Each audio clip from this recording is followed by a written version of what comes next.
मेरे सभी पूर्वजों को मेरा सादर प्रणाम। ओम श्री गणेश देवताय नमः। ओम श्री कुल देवताय नमः। ओम श्री गुरु देवताय नमः। ओम सर्वश्री इष्ट देवताय नमो नमः। शिव शरण दोस्तों, मैं हूँ कड़प्पा। फिर से आपके सामने हाजिर हूँ। मेरे धर्म कर्म चैनल में आप सभी का स्वागत है दोस्तों। दोस्तों, पंचांग आज का अभी आपके सामने प्रस्तुत करने जा रहा हूँ।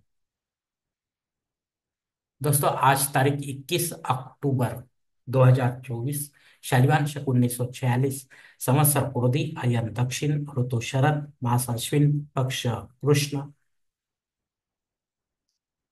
तिथि दोस्तों आज की पंचमी तिथि है।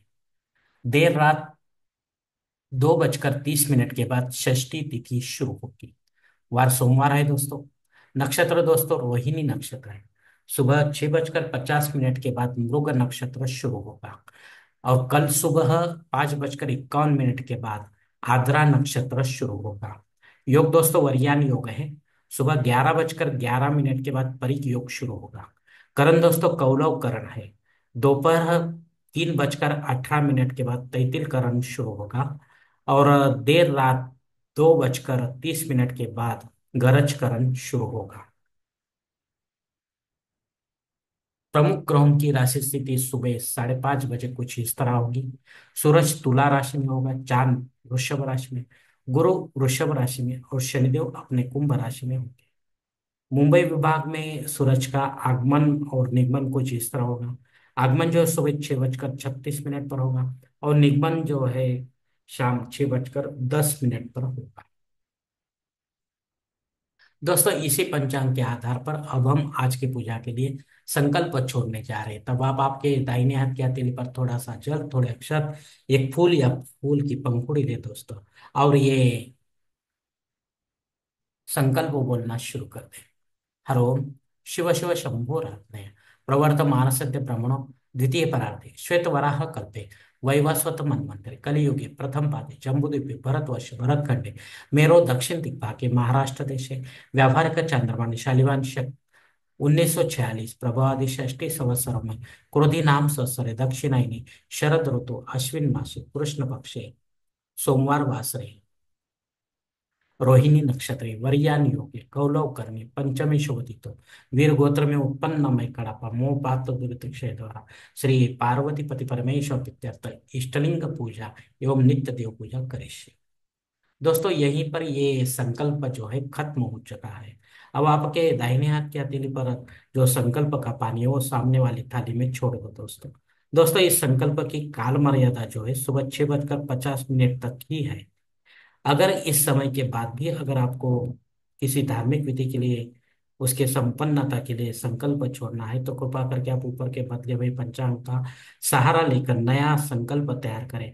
और उस संकल्प में आप जो करने जा रहे हैं धार्मिक विधि उसका उल्लेख अवश्य करें। तब जाकर आपकी ये धार्मिक सेवा संबंधित देवताओं तक पहुंचेगी और उनका आशीर्वाद आप तक पहुंच जाएगा। आपका जीवन और भी सुलभ बन जाएगा दोस्तों। दोस्तों, अब मुहूर्त विभाग में देखेंगे।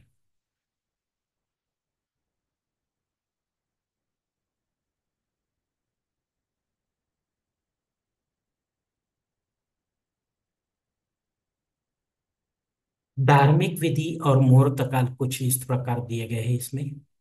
सबसे पहले सगाई के लिए मुहूर्त दिया गया है तारीख 21 और 26। गोद भराई के लिए मुहूर्त दिया गया है तारीख 21। नामकरण करने के लिए मुहूर्त दिया गया है तारीख 21, 30 और 24। मुंडन करने के लिए मुहूर्त दिया गया है तारीख 21 और 24। गृह प्रवेश करने के लिए मुहूर्त दिया गया है तारीख 21 और 24। अब मुहूर्त के दूसरे भाग में देखेंगे दोस्तों। जनेऊ संस्कार के लिए माघ मास के बिना कोई मुहूर्त नहीं है।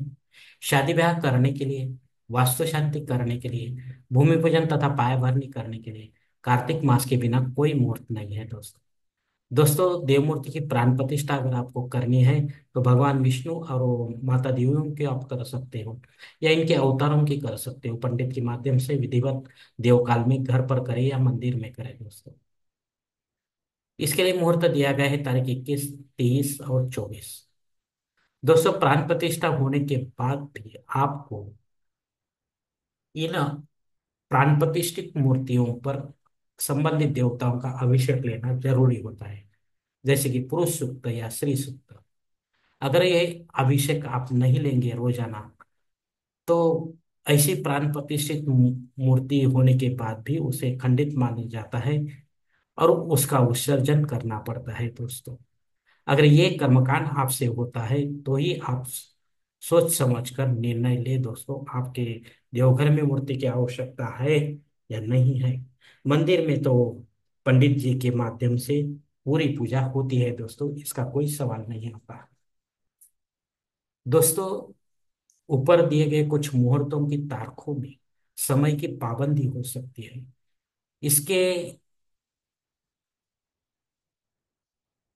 इसे जानने के लिए आपको मुझे कमेंट्स बॉक्स में पूछना होगा, या कोई अच्छे से पुरोहित से संपर्क करें, या कोई पंचांग धारक से संपर्क करें।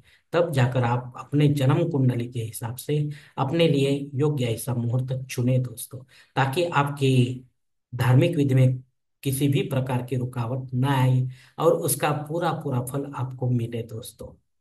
अगर ऐसा मुहूर्त आपके लिए नहीं होगा, तब आप कृपा करके खुद होके या पंडित के माध्यम से नया कोई मुहूर्त निर्माण करने की कोशिश ना करो, क्योंकि वो मुहूर्त ना होने की वजह से आपको उसका कोई फायदा नहीं मिलेगा दोस्तों। धन्यवाद दोस्तों। आज का ये मुहूर्त संबंधी जो विवरण है वो यहीं तक है।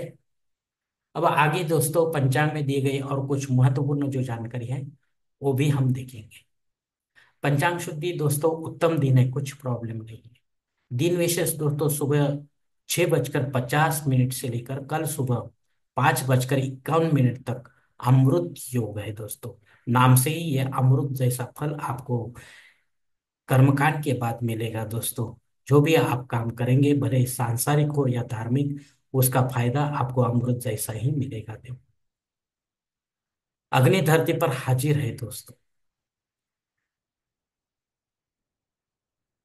इसलिए आप नया कोई या नया कर्मकांड छोटा हो या बड़ा अगर शुरू करना चाहते हो तो कर सकते हो।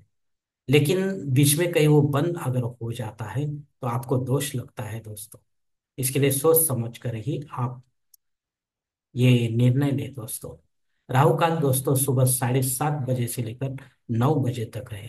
ये 1.5 घंटे का जो राहु काल का प्रभाव है, ये अत्यंत अशुभ होता है दोस्त। इसमें कोई काम ज्यादा करके सक्सेस नहीं होता है। जिन्हें राहु अच्छा है, हो सकता है उनके हो जाए यशस्वी, लेकिन ज्यादा करके नहीं होता है। इसलिए आपको ये महत्वपूर्ण जो काम है इस समय को ना पूरा करते हुए और कोई समय पूरा करने की कोशिश करनी पड़ेगी, तब जाके हो सकता है आपके काम में आपको यश प्राप्त हो। प्रमुख वक्री ग्रह में दोस्तों शनि ग्रह फिलहाल वक्री है, गोचर शनि। ये 18 नवंबर तक वैसा ही रहेगा, फिर 1-2 दिन स्तंभी होके पहले जैसा मार्गी हो जाएगा दोस्तों। और ये गोचर शनि जो है, जैसा आपको है आपके कुंडली को है, वैसा ही आपको फल प्रदान करेगा दोस्तों। ये भी ख्याल में रखो दोस्तों। धन्यवाद दोस्तों। आज का पंचांग का ये वीडियो मैं यहीं पर खत्म करता हूँ। अगर आप मेरे विचारों से सहमत है तो कृपा करके मेरा धर्म कर्म चैनल सब्सक्राइब करो, लाइक करो, आपके मित्र परिवार के साथ शेयर करो, और कमेंट्स बॉक्स में आप अपना राय अवश्य दें दोस्तों। और अपनी मुलाकात अगली होने तक आप खुश रहें, आनंदी रहें और प्रसन्न भी रहें। धन्यवाद दोस्तों। हरिओम। शिव शंभो महादेव।